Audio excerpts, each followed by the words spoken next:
A ver, si pensamos en la palabra deuda, para la mayoría de la gente es algo que evoca estrés, ¿verdad? Una carga, pero ¿y si para una élite financiera muy concreta la deuda no fuera eso, sino su herramienta más poderosa, el arma secreta para construir y sobre todo para proteger una riqueza inmensa? Pues vamos a explorar esta idea, porque le da la vuelta a casi todo lo que nos han enseñado sobre el dinero. Aquí está la pregunta del millón, la que lo pone todo en marcha. ¿Cómo es posible que algunas de las personas más ricas del mundo mantengan estilos de vida de auténtico lujo, compren empresas, amplíen sus fortunas y todo mientras declaran unos ingresos por los que pagar impuestos que son, bueno, sorprendentemente bajos? La respuesta, y esto es lo curioso, no está en lo que ganan, sino en cómo acceden a su propia riqueza. Para entender esto, lo primero es aceptar una idea que es fundamental. No toda la deuda es igual, para nada. Aquí vemos la gran división. Por un lado está la deuda mala, la de consumo, la que se usa para comprar cosas que pierden valor. Y por otro, la deuda buena, que es básicamente pedir dinero prestado para comprar activos que o bien crecen en valor o generan ingresos. Como se ve, el enfoque, el objetivo estratégico, es radicalmente opuesto. Y esta filosofía de la deuda buena es justo la base de una estrategia que es, la verdad, increíblemente elegante y efectiva. En los círculos de las altas finanzas se conoce como comprar, pedir prestado, morir. Y este es el pilar de la planificación de las grandes fortunas hoy en día. El plan se puede resumir en estos 3 pasos, y cada uno es más ingenioso que el anterior. Primero, comprar activos que se revaloricen. Segundo, y aquí está la clave, en lugar de venderlos para tener dinero, se pide prestado usándolos como garantía. Y tercero, el paso final, el que sella la transferencia de toda esa riqueza sin apenas pagar impuestos. Vamos a ver cada uno con más detalle. Vale, todo empieza con la fase de comprar. La clave aquí es hacerse con activos cuyo valor vaya a crecer con el tiempo. Pensemos en acciones, en propiedades inmobiliarias. Lo importante, según las leyes fiscales, es que esa ganancia de valor, esa revalorización, no paga impuestos hasta que no se vende el activo. Así que una fortuna puede estar multiplicándose durante años, décadas, sin generar ni un solo euro de obligación fiscal. Y ahora viene el paso genial, pedir prestado. Cuando se necesita dinero líquido, en lugar de vender esos activos y tener que pagar un dineral en impuestos por las ganancias, lo que se hace es usarlos como aval para conseguir préstamos, normalmente a un coste muy bajo. Y aquí está el truco, el dinero que se recibe de un préstamo no cuenta como ingresos, así que de repente se puede tener acceso a millones en efectivo totalmente libres de impuestos. Y este número lo ilustra a la perfección, ese 23,8%. Al no vender, se evita pagar el impuesto sobre las ganancias de capital, que en algunos sitios puede llegar a ser así de alto. Ese dinero, en lugar de ir para Hacienda, se queda invertido, sigue trabajando, sigue generando más riqueza. Es en esencia como crear un ingreso artificial que es completamente invisible para el fisco. Y llegamos al último paso, morir.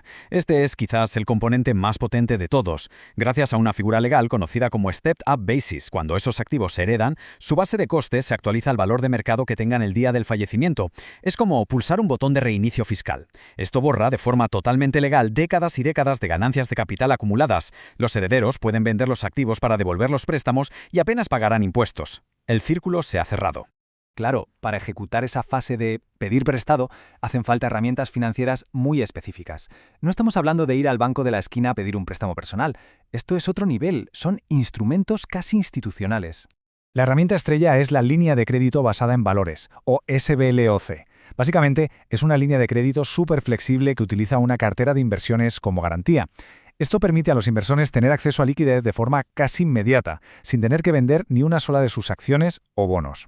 Y lo interesante de esto es ver cómo el propio sistema favorece a los que más tienen. Esta tabla lo deja claro, cuanto más grande es la línea de crédito que se pide, más bajo es el tipo de interés que se paga.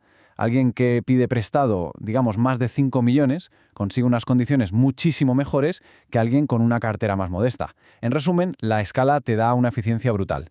Pasemos a otra herramienta, un clásico, el apalancamiento inmobiliario. El sector inmobiliario es, probablemente, el ejemplo más visible y tradicional de cómo usar la deuda de forma estratégica. Al fin y al cabo, los inmuebles son una garantía muy estable y eso permite a los inversores pedir prestado un porcentaje altísimo de su valor. La métrica clave aquí es el retorno sobre el capital invertido. Dicho de forma sencilla, mide cuánto dinero se gana en relación con el que realmente ha salido del bolsillo. Esto demuestra, con matemáticas, cómo usar el dinero de otros puede disparar los rendimientos de una inversión. Y este gráfico lo deja clarísimo. Para una misma propiedad, si se compra al contado, podría dar un retorno del 5%. No está mal. Pero, si se financia el 70% de la compra con un préstamo, el retorno sobre el capital que se ha puesto de verdad se dispara al 7,33%. Eso es casi un 50% más de rentabilidad simplemente por usar el dinero del banco. Y una última herramienta, esta ya mucho más sofisticada. Los seguros de vida de alto valor en efectivo. Ojo, no son los seguros de vida que conocemos todos, son más bien vehículos de inversión privados. El capital crece sin pagar impuestos año a año, y además se pueden pedir préstamos contra ese capital, también libres de impuestos, y sin que el dinero principal deje de crecer, una maravilla de la ingeniería financiera. Es súper importante entender que estas estrategias no existen en el aire, no son un vacío legal.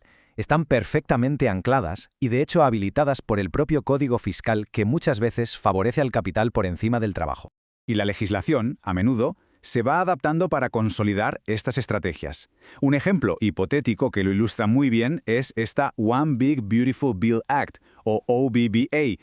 Según algunos análisis, una ley de este tipo podría redibujar por completo el panorama para la transferencia de riqueza a partir de 2026. Uno de los cambios más potentes que podría traer una ley así es el aumento de la exención en el impuesto de sucesiones. Una cifra como $30 millones para un matrimonio permanente e indexada a la inflación permitiría planificar el traspaso de fortunas enormes a las siguientes generaciones con una seguridad jurídica absoluta. Esto hace que el paso de morir sea aún más poderoso. Y además, este tipo de leyes suelen incluir cambios técnicos que son vitales. Por ejemplo, ajustar cómo las empresas se deducen los intereses de sus préstamos.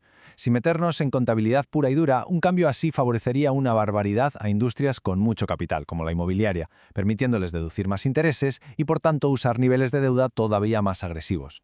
Entonces, ¿cuál es el objetivo final de todo este montaje? Pues la creación de riqueza dinástica, fortunas diseñadas para perdurar generación tras generación. Pero claro, este juego de usar tanto apalancamiento no está libre de riesgos, y son riesgos importantes. Los dos peligros principales están muy claros. Por un lado, la volatilidad del mercado. Una caída brusca del valor de los activos que se usan como garantía puede provocar una llamada de margen, lo que te obliga a vender en el peor momento posible. Y por otro, el riesgo de los tipos de interés. Si el coste de los préstamos sube de repente, puede destrozar por completo la rentabilidad de toda la estrategia. Para gestionar estos peligros, claro, se usan métodos igual de sofisticados. Se diversifica la garantía para no depender de un solo activo. Se mantienen buenas reservas de efectivo para poder pagar la deuda si vienen mal dadas y se usan derivados financieros como los swaps de tipos de interés para fijar el coste de la deuda y protegerse de subidas inesperadas. Y esta cita resume a la perfección toda la filosofía que hemos estado viendo. La riqueza no se mide por lo que se tiene, sino por la eficiencia con la que se utiliza el capital de otros para proteger el propio. Es un cambio de mentalidad total. Lo que nos lleva a la pregunta final. Hemos visto cómo la deuda, cuando se mezcla con un código fiscal favorable y con acceso a herramientas financieras muy complejas, se convierte en un motor increíble para crear riqueza. La cuestión que se queda en el aire es, si la deuda es una herramienta tan poderosa, ¿está el sistema realmente diseñado para que todo el mundo pueda usarla por igual?